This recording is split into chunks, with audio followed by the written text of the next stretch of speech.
السلام علیکم۔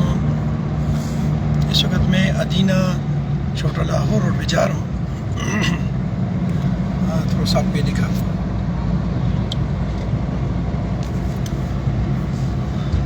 چھوٹا لاہور ادینہ روڈ کو بنے ہوئے میرا خیال ہے کہ ابھی 1 سال پورا نہیں ہوا، ابھی بھی اس پہ کام جاری ہے۔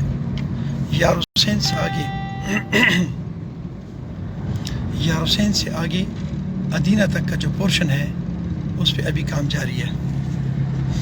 یہ پورشن جو تھا اس پہ کام کمپلیٹ ہو گیا ہے، اور جیسے اس پہ کام کمپلیٹ ہوا ہے تو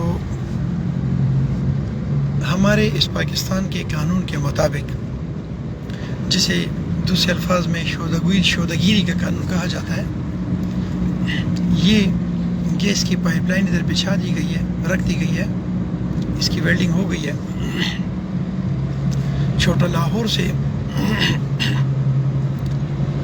دوبیان گاؤں تک تو یہ جائے گی، آگے مجھے معلوم نہیں کہ کہاں جائے گی، کیونکہ آگے اس پہ میں نہیں گیا، کافی عرصے کے بعد گاؤں آ رہا ہوں۔ لیکن اس میں جو اہم چیز ڈسکس کرنی تھی وہ یہ تھی کہ پاکستان کے انجینئرز اور پاکستان کے وہ تمام لوگ جو اس پاکستان کو پروموٹ کرنے کے پروسیس سے اس کو گزارتے ہیں، ان کو اللہ تعالیٰ نے اتنا دماغ دیا ہوا ہے کہ جس روڈ پر یا گلی پر لاکھوں کروڑوں روپے لگ جائیں، جیسے وہ کمپلیٹ ہوتا ہے اس کے رنگ اور روغن اور سارا سسٹم برابر ہو جاتا ہے، پورا ہو جاتا ہے، اس کو ایک دفعہ پھر سے توڑ دو اور اس کے ساتھ ایک ایسے جنگ کھیلو جیسے آپ انڈیا کے ساتھ جنگ کھیل رہے ہیں۔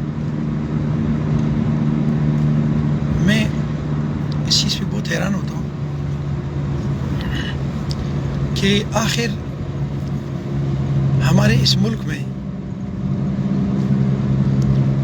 یہ جوڑ توڑ کے سلسلہ کب تک جاری رہے گا؟ میری سمجھ سے بالا تر ہے۔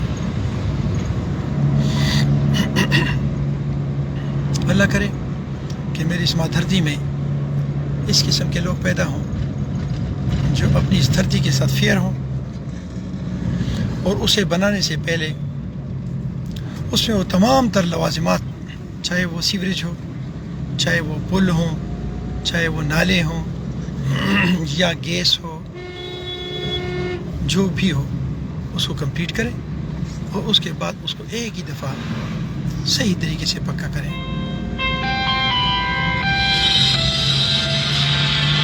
میں اکثر ریکویسٹ کیا کرتا ہوں کہ مجھے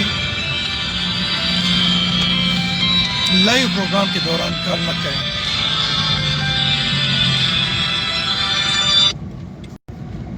میں اکثر ریکویسٹ کیا کرتا ہوں کہ مجھے پروگرام کے دوران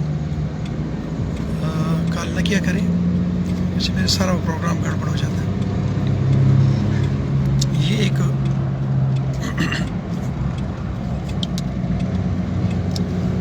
میری یہ جو بات ہے یہ تمام سیاستوں سے اور تمام سیاسی پارٹیوں سے بالائے طاق ہو کر اس سے سوچتا رہتا ہوں، کس پارٹی نے کیا، کس پارٹی نے کیا کیا، اس کے ساتھ میرا کوئی کام نہیں ہوتا۔ میرا مین مقصد اس مادھرتی پر پیسے لگنے والا جو پیسہ ہے اس کا ضیاع ہے کہ وہ ضائع نہ ہو۔ ایک دفعہ محنت کریں، ایک دفعہ بنائیں اور خوبصورت بنائیں، تاکہ لاسٹ اسٹیٹ نہ ہو۔ اپنا بہت سارا خیال رکھیں اور مجھے اپنی دعاؤں میں یاد رکھیں۔ السلام علیکم۔